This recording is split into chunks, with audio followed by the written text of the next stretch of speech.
그런데 검찰은 입장문까지 내며 술과 음식 반입이 없었다고 발표한 바 있습니다. 법무부는 이 발표도 사실이 아닐 가능성이 높다고 판단했습니다.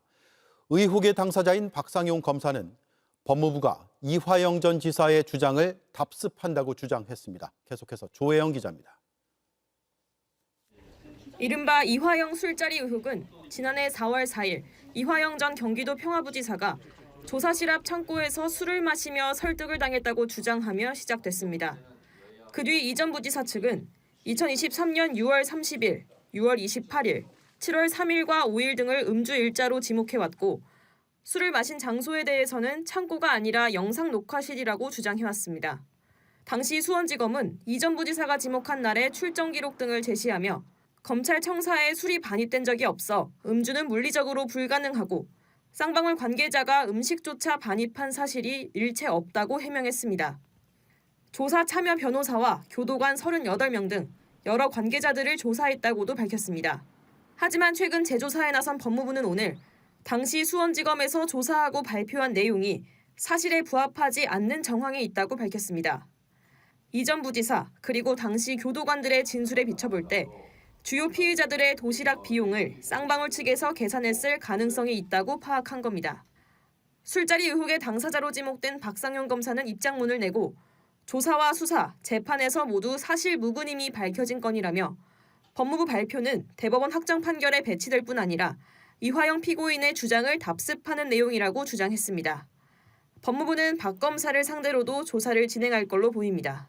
JTBC 조혜연입니다. 이화영 증인이 지난번에 나와서 이재명을 엮으려고 합니다. 쌍방울과 대북송금과 이재명을 엮으려고 합니다.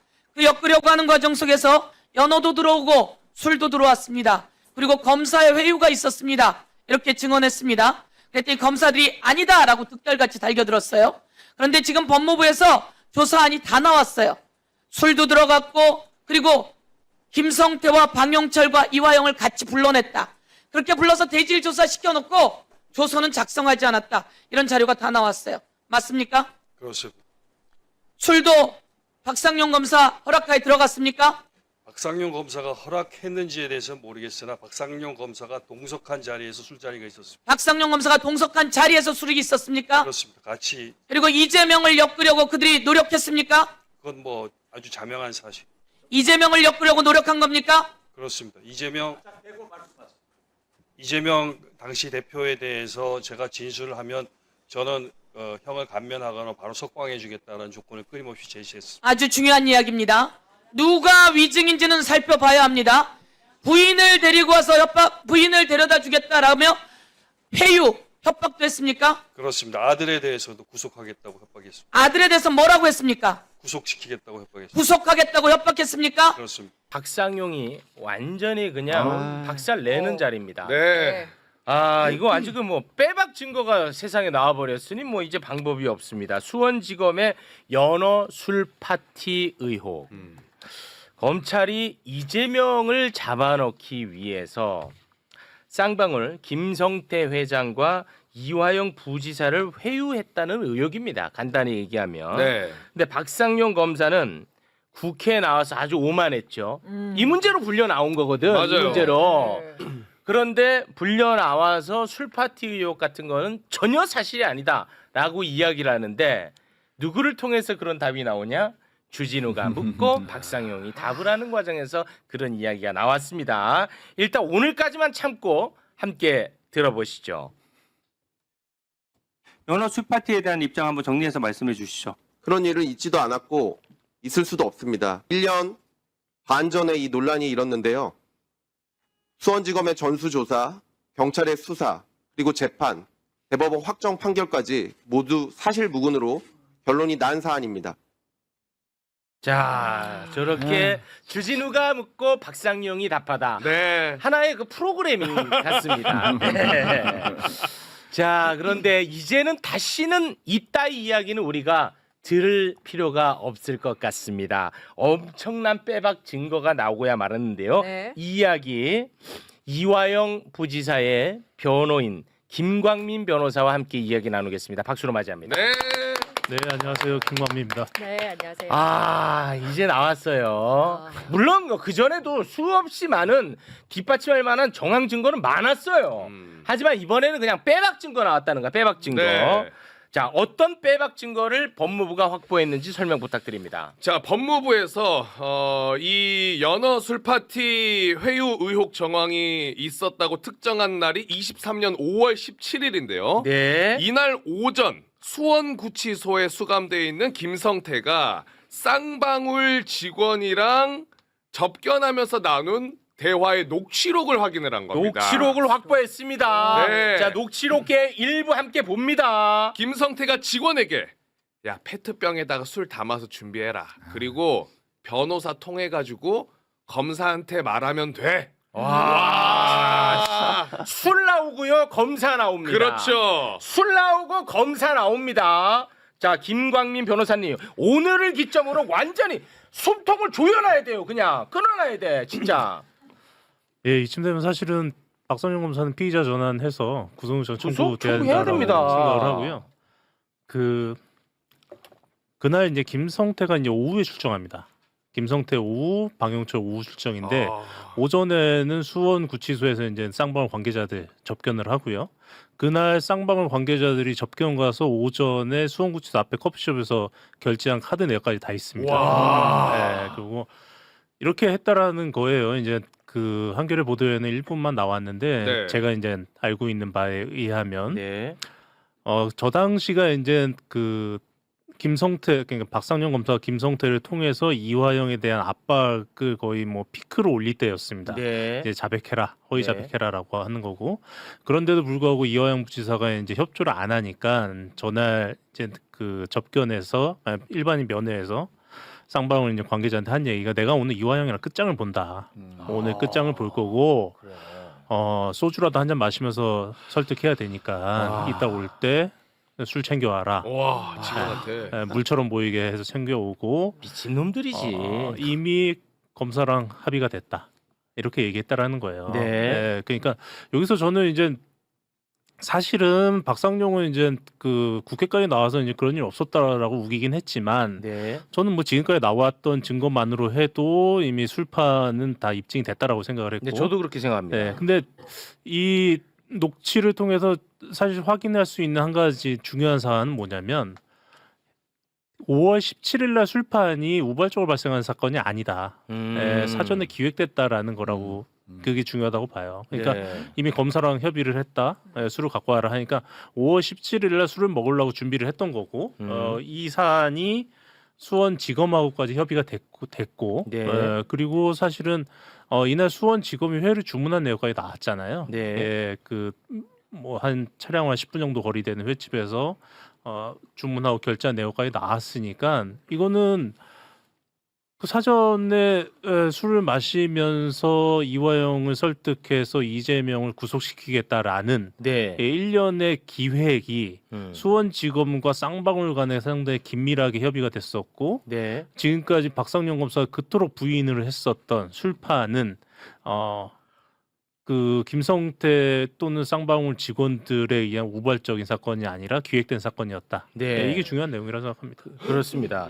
이거는 사실 엄청나게 큰 사건이야. 네. 이거는 차기 가장 유력한 대선 주자를 무고하게 잡아가지고 제거하려고 했는데 거기에 검찰이 동원된 겁니다. 이게 어마어마한 사건입니다. 이거는. 증거를 적극적으로 만들어냈다라는 거잖아요. 네. 구속된 피의자를 통해서. 그리고 저도 뭐 계속 말씀드리지만 그 구속된 피의자가 하루 이틀 있었던 것도 아니고 1년 넘게 독방에서 생활을 하고 있었던 상황이었고 김성태라고 하는 자는 뭐 출신이야 뭐 범죄와 관련되어 있다고 할지라도 어쨌든 회사를 운영하고 있는 사람이었는데 그 회사를 공중분해시켜가면서 그러니까 중견기업 하나를 완전히 날려가면서 몇 사람을 구속시켜놓고 그 와중에 도대체 김성태가 뭔데 내가 오늘은 끝장을 봐야겠다라는 말을 주변에 할 정도로 그러니까 김성태를 그러니까. 완전히 이제 검찰 편에 섰다는 거 아니에요. 그렇습니다. 이거는 그러니까 공권력 살인인 거예요, 사실. 네, 이거 심각한 사건이야. 그러고 나서 조금 전에 바치 국회 나와가지고 저렇게 당당하게 당당해, 억울해. 경찰 수사하고 검찰 수사하고 대법원 확정 판결까지 났다라는 위증을 저렇게 네. 낯빛 하나 안 벗고 살 수 있다는 거. 아. 저 대한민국 검찰이 지난 어떻게 검찰이 수사를 해갖고 재판했는지를 단적으로 보여주는 거예요. 박상균이라는 사람이 뭐 검찰 내에서 그냥 뭐 찌질한 인물이었나요? 대표적인 사건들을 계속 이끌어왔던 특수의 간판 중에 하나였잖아요. 네. 이거는 너무 심각하다. 연어술 파티 하면은 바로 또 떠오르는 사건이 있잖아요. 한명숙 사건. 네. 그래서 재소자들 불러서 한은상 씨 거기서 초밥 파티 했어요. 술 먹고 초밥 파티하고 핸드폰 가지고 가족들이랑 통화하게 해주고 그러면서 한명숙 전 총리에 대해서 그 모해 위증을 네. 하도록 집체 훈련을 시켰죠. 그 사람이 이번에 쿠팡 문지석 검사 눈물 흘리게 했던 어미준. 그 쿠팡 그 어미준이. 무혐의 처리하라고 했던 어미준 네. 그 집체 교육의 집행 책임자였어요. 지금도 네. 어미진도 똑같아요. 거기에 대해서 전혀 사실이 아니다라고 지금도 억지 부리고 있어요. 똑같은 태도로 국회 나서도 그랬었고. 네. 참 잘하는 짓들이 다 와, 이거는 완전 이제 급변하는 거 아닌가요? 이거? 급변할 수밖에 없고요. 뭐 또 관련돼서 뭐 정황도 나온 것 중에는 네. 5월 10일경인 것 같은데요. 5월 5월 10일경 같은데 그러니까 저때 박상용 검사가 했던 일 중에 하나가 쌍방울 임직원들을 무차별적으로 검사실에 불러서 김성태랑 같이 모의를 하게 만들었던 건데, 그러니까 그 목적 중에 하나는 이거예요. 이화영 부지사가 이제 소위 말해서 항복 선언을 안 하니까 네. 이화영에 대한 피의 사실을 늘려야 되잖아요. 음. 이것도 걸고 이것도 걸어서 너 이제 깜빡이 못 나온다 이렇게까지 만들어야 되는데 그 중에 하나가 네. 모 경찰의 그 승진 청탁을 김성태한테 받고 수천만 원 뇌물을 받았다라는 내용도 있고 현재 그거는 기소돼가지고 재판 중입니다. 근데 아, 이화영 부지사가 김성태로부터 경찰 인사를 청탁받았다는 거예요? 네 아, 그것도 기소돼 있어요? 기소돼 있습니다. 그래서 1심 재판 중인데 아, 그래요? 이 부분의 증언을 만들기 위해서 5월 10일경 쌍방울 직원 7명이 수원지검에 들어가는 정황이 있습니다. 쌍방울 직원이 예, 직원들. 아. 네, 그러니까 김성태 혼자 압박을 하고 뭐 혼자 진술로 하면 이화영에 대한 압박이 안 되니까 네. 쌍방울 직원들 임직원들하고 김성태하고 진술을 맞춰야 되는데 이네들이 진술이 안 맞는 거예요. 그러니까 처음에는 와. 쌍방울 직원 한두 명을 불러다가 말 바꾸고 맞추고 했는데 안 되니까 네. 5월 10일 날 정도에는 아예 쌍방울 직원 7명을 때로 불러다가 와. 야 이화영한테 이렇게 해서 돈 주고 어떻게 하고 어떤 청탁을 했고 넌 옆에서 들었고 뭐 이런 내용 맞추기 위해서 7명을 불러다가 와. 그 안에서 진술 세미나를 했다라는 정황도 유력하게 나와 있습니다. 아니 그러니까 회유만 있었던 게 아니고 협박이 있었던 거네. 아예 협박을 했고요. 그리고 그 당시에 이화영 부지사의 정신 상태는 거의 피폐해져가지고 아, 당시 그럴 수밖에 없죠. 상황도 기억하지 못할 정도의 막 이런 상황까지 만들어 놓은 거예요. 사람을 아예 바보로 만들어 놨고 와. 그러다 보니까 이 사건 초기에 술파티 얘기하면 날짜 진술이나 당시 상황 진술이나 이런 데서 이 약간씩 오류가 발생했는데 초반에 그걸 가지고 엄청나게 공격을 했죠. 근데 지금 와. 알고 보니 그 당시에 이 제정신을 가지고 이때 상황을 다 기억하고 있으면 그게 이상할 정도의 상황을 만들어 왔었던 거예요. 야, 5월 10일은 별건으로 이화영을 잡아놓으려고 인사청탁건으로 입맞춤을 하려는 정황이 있었다는 거야. 그리고 나서 5월 17일에 야 빨리 이재명만 불면 끝나. 야 한잔해. 그러면 너라도 솔직히 한잔하지 않겠어? 나 같으면 한잔할 것 같아. 그런 상황이라면 왜냐하면 난 영원히 갇혀 있을 것 같은 두려움이 있잖아요. 구속 피해자들에게 저런 식으로 했던 게 최근에 대장동 재판도 남욱 변호사도 입장 바꾼 게 다 있잖아요. 바꿨어요. 검사 다 20명이 바꿨어. 돌아가면서 들어와가지고 물어보는데 누가 들어와서 물어봤는지도 모르겠고 와. 자꾸 옆에서 그랬다 하니까 나중에는 그랬던 것 같습니다 이렇게 되더라는 거 아니에요. 그랬더니 나중에 이제 얘기 잘 풀고 난 뒤부터는 과일도 먹으라고 주고 그 자리에서 똑같아요. 야 이거 심각하다. 그렇게 되고 또 어제인 것 같은데요. 어젠가 오늘 아침인가 같은데 설주환 변호사가 뭐 유튜버에 나와서 재밌는 얘기했더라고요. 뭐예요? 어떤 얘기했냐면 6월 9일 날 설주환이 뭐 사퇴 압박을 받았다 이렇게 주장했잖아요. 아, 네. 예. 그 어쨌든 6월 9일 조사 이후에 설주환이 그 조사 입회를 안 들어옵니다. 네. 안 들어오고 나니까 박상용 검사는 국회에 나와서 설주환 변호사가 안 들어오니까 이화영이 안달이 났다. 변호사가 없어서 안달이 났다라고 주장하는데 이건 기본적으로 말이 안 돼요. 왜냐하면 피의자는 변호인이 섭외가 안 되면 그거 핑계로 해서 조사 거부하면 되거든요. 네. 그러니까 이화영은 조사 안 받으면 되는 거예요. 그 당시 실제로 안달 난 거는 이화영이 아니라 박상용이었습니다. 그러니까 이화영한테 빨리 이제 이재명 꼬린시킬 수 있는 진술을 받아야 되는데 변호사가 없어져 버리니까. 그래서 설주환이 어떤 얘기를 했냐면 6월 13일 또는 14일 정도에 박상용이 전화 왔다는 거예요. 전화 와가지고 너 왜 안 들어오냐? 오냐 좀 들어와라. 오히려 예, 박상현이 전화 와가지고 어. 입회를 요구를 했고 어. 그때 그 전화기로 옆에 있던 이화영을 바꿔줬답니다. 바꿔줘서 통화를 했고 그 녹취를 설주한 얘기는 난 지금도 갖고 있다. 근데 그 녹취 내용인즉 이화영이 나는 이재명에 대해서 진술하지 않았어. 라고 얘기를 한 녹취를 갖고 있다는 거예요. 이러면서 이제 자기가 여차하면 이거 터뜨리겠다라고 식의 유튜브 발언을 한 것 같은데 아니 그래요? 그거는 근데- 누구를 겨냥한 거예요? 이화영이 거짓말한다라는 건데 근데 제가 누누이 주장했듯이 그쯤 9일부터 13일 어간 그러니까 30일까지 그러니까 9일부터 6월 초에 이화영의 진술 조서에는 이재명 관련 사안에 대해서 전부 다 부인하고 있습니다. 네. 그러니까 이네들은 지금 그 해당 조서를 제대로 못 보니까 못 보고 지금 여러 가지 정황이 나오면서 코너에 몰리니까 아무 말 대잔치는 하고 있는 건데 아무 말 대잔치 중에 지금 매우 중요하게 당시 박상용이 자신에게 전화해서 출석을 요구했고 자신이 거부하자 옆에 있던 이화영을 바꿔주기까지 했다라는 진술까지 나와버린 거예요. 와. 그거 자체도 근데 문제 있는 거 아니에요? 검사가 굉장히 아니 그렇게 나는 그걸 왜 얘기하나 싶어가지고. 그러니까 지금 제 생각은 이렇습니다. 지금까지는 설주환이 상당히 애매한 진술을 하면서 박상용의 알리바리를 대줬거든요. 네. 결정적인 진술 안 하고 그냥 단지 그때 내가 변호한 거 맞아. 그때 내가 김현지와 소통한 거 맞아. 딱 이 정도만 네. 이 정도만 하면서 박상용을 카바쳐주는 듯한 태도를 보였는데 네. 이제 설주환도 자기 살 길 찾아 나간 것 같아요. 그러니까 김성태 쌍방울 회장 그 왜 수원지검에서 소위 말하는 이제 연어 술 파티 할 때 김성태 회장의 그 접견 과정에서 보면 회사 직원한테 술을 페트병에 담아서 준비하라라는 취지의 지시를 내린 것이 이제 녹취록이 확인됐다라는 거예요. 이거는 뭐 빼박이잖아요. 이렇게 되면. 그런데 그 상황을 만들었다라고 알려져 있는 그 박상용 검사, 그 누가 그러던데 국감장의 미소천사라고 계속 웃고 있다고. 예. 아무튼 이 박상용 검사는 계속해서 부인을 하고 있습니다. 이거 뭐 본인이 부인한다고 부인이 될까요? 이 정도 증거까지 나온 상황에서? 보통 피의자들은 다 부인을 하죠.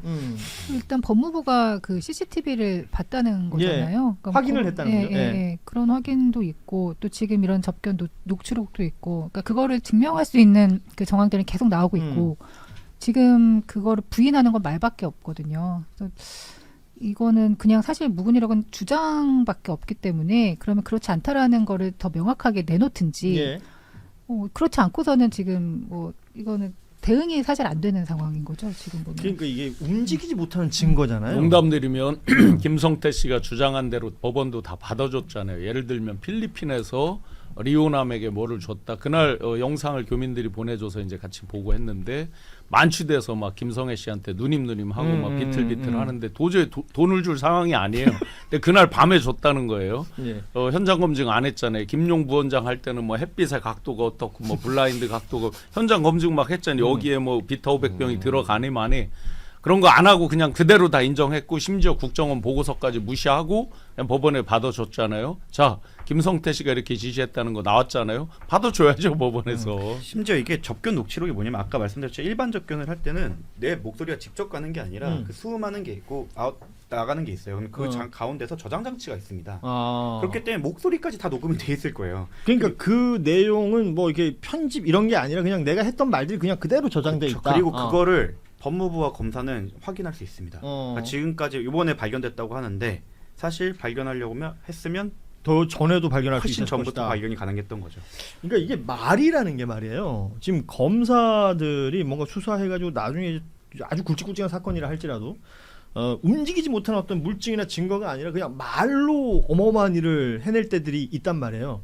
여기 이 사람이 이렇게 자백했어, 이 사람이 이렇게 진술했어 라는 것들이 있는데 김성태 쌍방울 전 회장의 녹취는 그런 부분에서 보면 증거 능력은 훨씬 더 있다. 증거 능력도 있고 증명력도 있죠. 예, 그렇게 말할 수 있는 건데 지금 대장동 관련된 재판이 어디까지 가고 있느냐, 뭐 많은 분들의 관심에서 좀 멀어졌다 이렇게 얘기할 수도 있겠는데요. 주요 등장인물들 중에 이제 여러분 다 아실 거예요. 남욱이라는 변호사가 있죠. 진술이 바뀌었다라는 겁니다. 이게 굉장히 중요한 포인트 같은데 기존의 이 대장동 사건에 이재명 대통령이 관련이 있다라는 것은 유동규의 진술, 그렇죠. 그리고 이 남욱 변호사의 진술 이게 가장 중요한 이유였단 말이에요. 근데 남욱 변호사가 당시엔 자기는 전혀 몰랐고 21년도 수사 받을 때 검사들이 하는 얘기 듣고 한 얘기다. 이렇게 지금 진술을 바꿨습니다. 이렇게 되면 이제 남은 건 이제 유동규 진술밖에 없는 게 되는 거죠. 이건 굉장히 시사하는 바가 큰 것 같아요. 네. 엄청 큰 건이고 사실은 최근에 이틀에 걸쳐서 그 봉지욱 기자가 개별 특집 방송으로 한 2시간에 걸쳐서 자세히 설명도 하고 녹취도 다 공개를 했습니다. 서면 파일로 다 정리도 돼 있는 걸 저도 보고 했는데 참담하죠. 지금 남욱 씨 거, 대장동 거 지금 이거 쌍방울 김성태 거 예. 그리고 제가 이제 제보 받아서 며칠 전에 공개했던 성남 FC 관련해서 네이버를 들어갔더니 이미 김현장에서 와서 세팅해서 다 이거 가져가시오 저거 가져가시오 이렇게 입맛에 맞게 그렇게 세팅이 돼 있더라. 수사관 쪽에서 조사하는 쪽에서 이제 나오는 얘기들인데요. 그러면 지금 공통점들이 얼마나 광범위하고 일관되게 이재명 대통령에 대한 흑화, 악마화에 대한 것들이 공통적으로 이루어졌느냐. 그 여진이 지금까지 이제 법원에 이미 어떤 것은 고법에 판결까지 다 끝나 있습니다. 김용 부원장 이런 거는 고법까지 다 끝나 있잖아요. 이런 아주 정말 희대에 과연 그 검찰의 민낯이 지금 이제서야 오픈되고 있는 이런 참담함을 봅니다. 여기서 이제 검찰에 대한 비판에서 멈추면 안 된다 생각하는 게 아까 말씀하셨도록 사법부도 사실은 그러한 그 방향성을 가지고 재판을 했다고 저는 강력하게 느껴지거든요. 왜냐하면 당시 재판에서도 지금과 비슷한 주장을 계속 해왔고 그리고 이런 것들을 만약에 법원이 의지가 있었다면 사실조회를 법원이 할 수도 있습니다. 예. 법무부로 바로 그냥 송달 보내서 사실조회 이거 얘네 주장 이렇게 하는데 접견 기록 한번 보시죠. 보고 가겠습니다. 라고 이렇게 하는 것이 인권의 최후의 보루인 법원이 할 일인데 법원은 그냥 검찰이 저렇게 한다고 하니까 오케이 하고 넘어가고 변호인들의 주장을 사실은 그냥 바로 기각을 해버린 거거든요. 그래서 이거는 윤석열의 검찰 정권에 대한 이제 오점일 뿐만 아니라 그 사법부의 오점이 되기도 할 겁니다. 왜냐하면 사법부는 그 진실을 밝혀내지 못했고 그 검찰들이 하는 거 플레이에 뭐 최소 노란한 거고 최대는 부역했다고 볼 수도 있는 거니까요. 엊그제 진짜 지금 말씀에 남욱 씨가 아주 중요한 말을 했는데 레거시 미디어가 한 군데도 쓰지 않았어요. 예. 남욱 씨가 이런 말을 했어요. 2심 재판이 재판부가 잘못됐다고 생각합니다. 그 왜 그렇게 생각하느냐 하니까 뇌물을 전달했다는 시점이 틀렸잖아요. 틀렸는데도 그 유죄로 했잖아요라는 식의 말을 이 사람이 합니다. 그런데 그 보도가 안 돼요. 밖으로 안 나와요. 기자분들이 분명히 타이핑 다 하고 하는데 엄청나게 중요한 말이잖아요. 자기 말에 의해서 그게 유죄가 된 셈이잖아요, 사실상. 예. 근데 그 사람이 줬다는 시점이 다 다른데 그걸 유죄로 한 거 아니냐, 잘못된 거 아니냐라고 그러니까 본인이 김용 부원장 말합니다. 관련된 예, 우리 흔히 뭐 구글 타임라인 얘기할 그렇죠. 때 구글 타임라인이 어떨 때는 인정됐다가 어떨 때는 인정 안 되고 이런 내용들을 얘기하는 겁니다. 원칙들이 참 웃긴 게 항상 우리가 생각할 때는 처벌받아야 된다는 사람들이 안 될 때는 원칙으로 돌아가서 피고인의 입증이 충분히 합리적 의심을 벗어날 만큼 입증이 안 됐으면 충분히 안 됐을까 하고 봐와서 뭐 무죄로 하거나 일부 인정만 해주는데 어떤 때는 그냥 그런 것 같아. 우리한테 유리한 증거가 있음에도 거기에 대해서는 판단을 안 해주거나 그냥 바로 배척을 해버린 다음에 유리한 증거들만 가지고 유죄를 때리는 걸 보면 이거는 검찰 잘못도 있지만 사법부가 과연 지금 얘기하는 사법부의 독립 아니면 인권의 최후의 보루로서 자기네가 역할을 했다는 거를 주장할 수 있는 행태를 보여왔는가에 대해서는 스스로 좀 반성을 해야 된다고 생각합니다. 만약에 지금 우리 정구승 변호사의 말대로라면 조희대 대법원장부터 시작해서 꾸준히 얘기하고 있는 그 사법부 독립, 재판의 독립 거기에 가장 위배되는 건이 될 수도 있는 거 아니에요? 그렇죠. 재판이라는 걸 어떤 기준에서 해왔느냐 이걸 따져야 되는 얘기가 되는 것일 테고 지금 저희가 얘기하고 있는 이 이야기가요 몇 년 전에도 했던 얘기예요. 그렇지 않습니까? 주장이 갑자기 바뀐 게 아니라 계속 해오던 주장을 계속 하고 있는 거예요. 저는 이게 약간 모골이 송연한 겁니다. 그리고 매번 얘기하는 게 법원이 공판 중심주의 뭐 하겠다, 뭐 이제 뭐 검경 수사권 조정 뭐 하겠다 하면서 이제 법원이 역할이 커진다라고 하는데 법원이 이 사건에서 역할을 했어야죠. 아까 말했듯이 확인을 하면 됐거든요. 이게 그냥 대놓고 결과 나온 박정훈 대령님 거 사건만 하더라도 법원이 이것저것 나서서 물어보고 질문하고 의심적인 거 확인을 했거든요. 군사법원은. 그때 우리나라 이 민간법원은 뭐 했습니까? 재판도 안 열어줬어요. 그래놓고 이제 와서 사법 독립을 얘기하면서 뭐 입법부가 우리를 침해했네? 그런 걸로 치면은 검사들이랑 한통속처럼 굴어온 자기네들의 과거를 너무 빨리 잊은 건 아닌가.